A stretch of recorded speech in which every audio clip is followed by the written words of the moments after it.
Hey, what's up guys? On this video, we will see how to change the font style on the Oppo A5x. Now to do that, first of all, just open settings, then tap on wallpapers and style.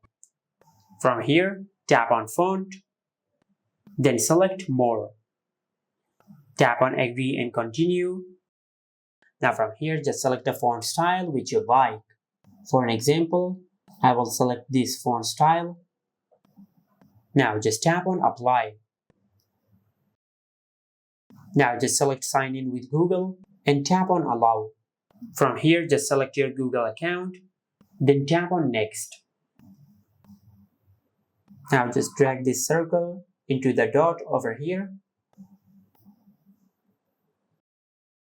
And from here just select your country or region.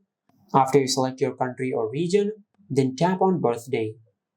And from here just enter your birthday. Then tap on OK and select next. Now in this section just create a password for your Oppo account.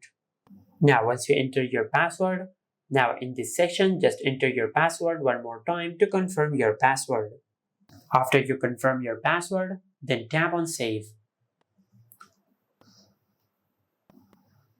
Now just tap on apply. And once you do that, you will successfully change the font on your Oppo phone. Just like that. And this is how you can change the font style on the Oppo A5x. Make sure to like, comment, and subscribe. Thank you for watching.